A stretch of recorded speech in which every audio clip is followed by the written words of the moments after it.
A kí yín ní orúkọ Jésù Kristi.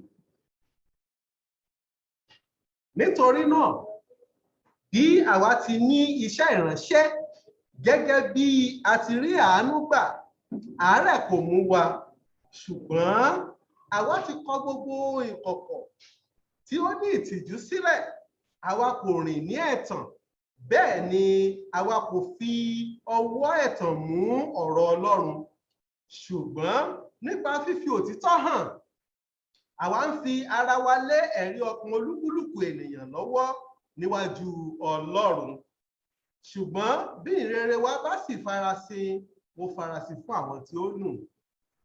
Lórí ẹsẹ̀ Bíbélì yìí, nínú ìwé Kọ́ríńtì kejì, orí 9 ẹsẹ̀ 1 sí 3, à ń kí wa káàbọ̀ sí fọ́nrán òtítọ́ ti Bíbélì.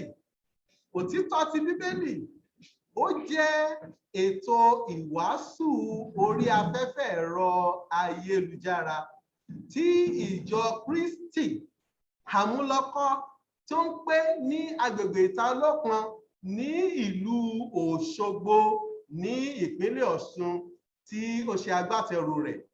Kí ni pàtàkì ọ̀rọ̀ yìí àti pàtàkì ètò ìwàásù orí afẹ́fẹ́ yìí? Ó náà ni a fẹ́ sọ fún wa lórí rẹ̀ nínú fọ́nrán ti àkókò yìí. Fọ́nrán ti àkókò yìí, iná ni a fẹ́ bá wa sọ̀rọ̀ nípa mímọ̀ òtítọ́. Mímọ̀ òtítọ́ tí èdè olóyìnbó pè ní knowing the truth. Nínú ìwé Jòhánù orí 8, nígbà tí a dé ẹsẹ̀ 22, ó kà báyìí pé ẹ ó sì mọ òtítọ́, òtítọ́ ó sì sọ yín di òmìnira. Gbólóhùn yìí tí a bá ń sọ fún àwọn ènìyàn nígbà tí a bá ń wàásù ọ̀rọ̀ Ọlọ́run fún wọn, àbí tí a fẹ́ fi òtítọ́ ọ̀rọ̀ Ọlọ́run yé wọn, wọn á tilẹ̀ mọ sọ pé àwọn ti mọ òtítọ́ náà, ṣùgbọ́n àwọn tí wọ́n sọ pé àwọn ti mọ òtítọ́ yìí, ẹ pè wọ́n, kẹ́ kó bí àwọn bíi 10 jọ, kẹ́ bi wọ́n léèrè pé kí ni òtítọ́ tí ẹ mọ̀. Ẹ rí pé òtítọ́ tí ìkíní ló ń mọ̀ ó yàtọ̀ sí òtítọ́ tí ìkejì ló ń mọ̀. Àbájọ tí ọ̀rọ̀ àwọn ọ̀jọ̀gbọ́n tí wọ́n fi sọ wípé nǹkan tí ẹnikẹ́ni bá pè ní òtítọ́ ó ní ṣe pẹ̀lú ìhà tí ọ̀rọ̀ náà bá kọ sí. Ìhà tó bá kọ sí nǹkan àbí tí nǹkan bá kọ sí ọ ló fi máa pè ní òtítọ́. Èdè òyìnbó wọ́n pè ní, àwọn philosopher pè lédè òyìnbó pé truth is relative. Ojú tó bá fi wò pé tòótọ́ ò ní, ṣùgbọ́n kí ni òtítọ́ tí a fẹ́ mọ sọ̀rọ̀ rẹ̀ fún yín ní orí ètò òtítọ́ ti Bíbélì? Òun náà ni òtítọ́ tí ó jẹ́ ti Bíbélì sánpọ́nná. Bíbélì jẹ́ ọ̀rọ̀ Ọlọ́run tí ó ti wà títí, ó ti wà tí Ọlọ́run ti ń sọ fún àwọn ènìyàn rẹ̀, àwọn tirẹ̀, láti ṣe àkọsílẹ̀ rẹ̀ láti ọdún tí ó lé ní ẹgbẹ̀rún, láti 500 ọdún kí a tó bí Kristi. Tẹ́lẹ̀ òyìnbó pè ní 1500 years BC. Ni Ọlọ́run sọ fún Mósè ó ti mọ̀ ṣe àkọsílẹ̀. Ní tó ti wá wà lákọsílẹ̀ títí di àkókò yìí tí ó sì ní ìbámu pẹ̀lú gbogbo ohun tó ń ṣẹlẹ̀. Kí ẹ ti mọ̀ yìí pé tí a bá sọ̀rọ̀ nípa òtítọ́, òun náà ni ti Bíbélì. Ihun tí ẹnikẹ́ni bá pè ní òtítọ́, yálà nínú ìwé ẹ̀sìn kan tàbí nínú ìwé kan, èyí tó bá jẹ́ òótọ́ ń bẹ, ó kọ́ dàkọ nínú Bíbélì ni. So nípa ìdí èyí, a máa sọ̀rọ̀ fún wa nípa òtítọ́ ti Bíbélì. Ẹ wá wò ó, ní tí mo fẹ́ kẹ́ ẹ ṣe gẹ́gẹ́ bí ọ̀rọ̀ Ọlọ́run ní pé kí ẹ ṣí ọkàn yín payá láti máa gbọ́ àwọn òtítọ́ ọ̀rọ̀ Ọlọ́run tí a ó máa sọ jáde fún wa nínú àwọn fọ́nrán èyí tí a máa gbé jáde níbí. kì í ṣe èyí ni a ti fi bẹ̀rẹ̀. A ti bẹ̀rẹ̀ eléèbó tipẹ́.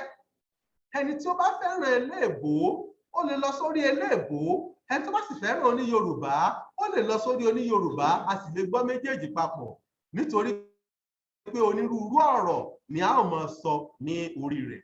Ẹ̀wẹ̀, ẹ má ṣe jẹ́ kí a ṣe bí àwọn kan nínú Bíbélì. Nígbà tí Jésù ti sọ fún ẹ pé wọ́n mọ òtítọ́, òtítọ́ yóò sì sọ wọ́n di òmìnira. Ẹ wo ìwé Jòhánù orí 8 yẹn, ṣé àwọn pé ẹsẹ̀ 22 la kà lẹ́ẹ̀kan. Ẹ wá wo ẹsẹ̀ 23, ẹ gbọ́ ìdáhùn tí wọ́n dáhùn fún Jésù Kristi. Wọ́n dá a lóhùn wípé irú ọmọ Ábúráhámù ni àwa ṣe, àwa kò sì ṣe ẹrú fún ẹnikẹ́ni rí láé. Ìwọ á ṣe wípé a ó di òmìnira.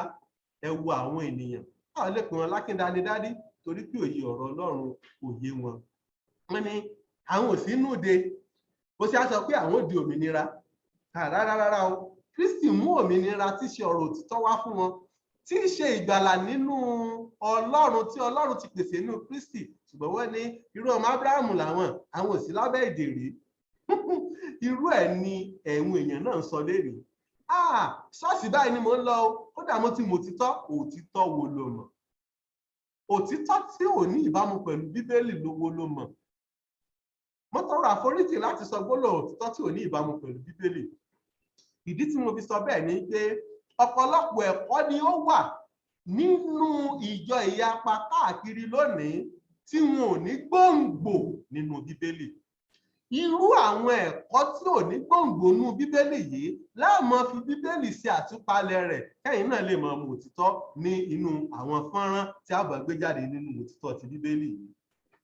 Ní àkókò ráńpẹ́, ẹ jẹ́ á wo ẹsẹ̀ Bíbélì méjì sí. Nínú ìwé Jòhánù orí 17 ẹsẹ̀ 17,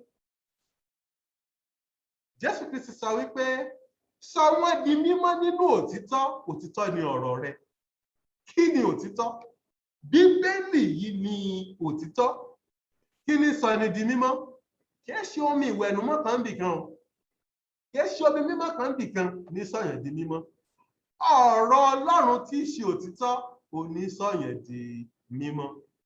Ẹ tún wá wò ní ààrín. Ẹ wò nínú ìwé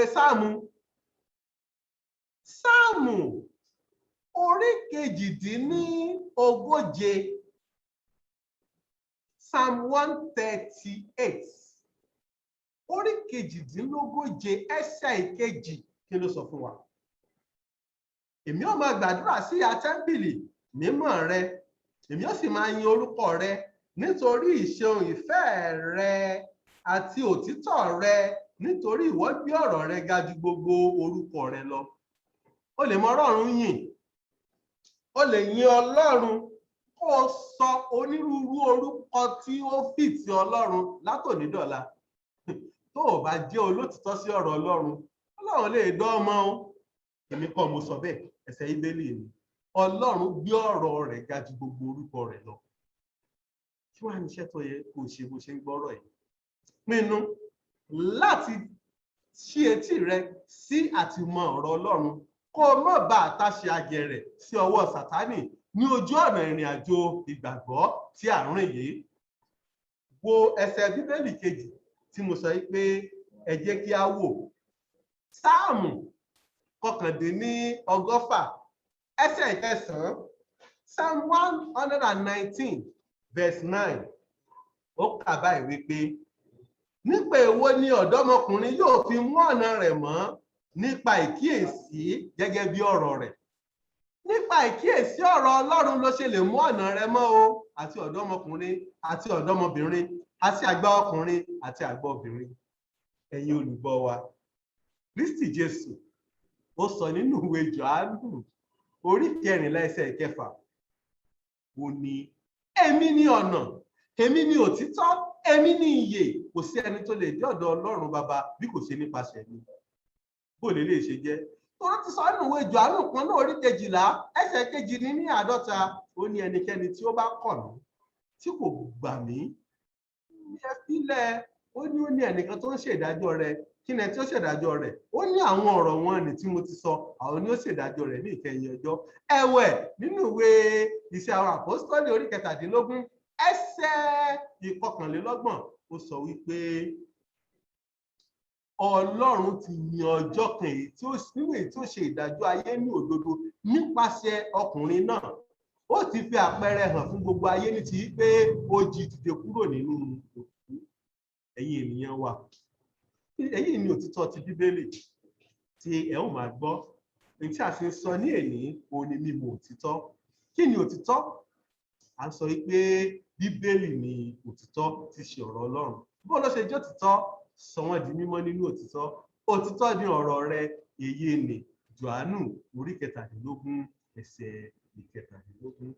Kódà tí a bá wo Jòhánù orí 6 ẹsẹ̀ 63, Jésù sọ wípé ẹ̀mí ló sọ ní di ààyè, ara kò ní èrè kan. Ọ̀rọ̀ wọn ni tí mo sọ fún yín, ẹ̀mí ni, ìyè sì ni pẹ̀lú. Ẹ̀yin olùgbọ́ wa, ìkín tó wù kó wà, ipò púpọ̀ tó wù kó wà, tí o bá fẹ́ mọ̀ òtítọ́ ọ̀rọ̀ Ọlọ́run tó sì fẹ́ di mímọ́ àti tó sì fẹ́ ṣe ìtẹ́wọ́gbà ní ọ̀dọ̀ rẹ̀, o nílò láti fi ara rẹ fún ẹ̀kọ́ ọ̀rọ̀ Ọlọ́run nínú Bíbélì. Ẹ lè máa tẹ̀lé wa nínú àwọn fọ́nrán yìí, a sì jọ máa gbé ara wa ró, torí pé bí àwa ṣe ń kọ́ yín ni àwa náà ń dára sí níwájú Ọlọ́run. Bẹ́ẹ̀ náà ni ẹ̀yin náà ń gbé ìgbésẹ̀ àti jẹ́ dídára sí níwájú Ọlọ́run. Gbogbo wa a wá jọ dára láti lè jogún ìyè àìnípẹ̀kun ní ìkẹyìn ayé wa. Ẹ ṣé púpọ̀ fún gbígbọ́ yín. Gẹ́gẹ́ bí a ṣe máa ń sọ fún wa, òtítọ́ ti Bíbélì ó jẹ́ ẹ̀kọ́ ọ̀rọ̀ Ọlọ́run orí ẹ̀rọ ayélujára tí ìjọ Kristi Àmúlọ́kọ́ tó ń gbé ní agbègbè Àmúlọ́kọ́ ní àdúgbò Ìtò Olókan ní ìlú ńlá Òṣogbo ní ìpínlẹ̀ Ọ̀ṣun. Ẹ fẹ́ béèrè bí? Tí a bá ń sọ̀rọ̀ ẹ lọ, a rí ọ̀rọ̀ tí ò yé yín bí? Àbí a rí ibi tí ẹ fẹ́ ká tọ́ka sí? Ẹ̀yin sá pè sí orí ẹ̀rọ ìbánisọ̀rọ̀ yìí 0 8 1 6 5 2 7 8 6 1 081 6527 8061. Ẹ ṣé fún ìtẹ́tísílẹ̀ yín. Ẹ tún máa fojú sọ́nà fún fọ́nrán mìíràn èyí tí ó tẹ̀lé eléyìí. Ẹ má gbàgbé ohun tí a sọ lédè ni mímọ̀ òtítọ́. A bá ṣe àmọ́lé mímọ̀ òtítọ́ yìí nínú àwọn fọ́nrán mìíràn tí a tún mọ̀ sọ. Ẹ káàbọ̀, ẹ sì kú ìtẹ́tísílẹ̀. Kí Ọlọ́run alààyè kí ó bùkún fún yín, kí oore ọ̀fẹ́ Ọlọ́run yóò sì máa bá yín gbé. Ẹ ṣé púpọ̀.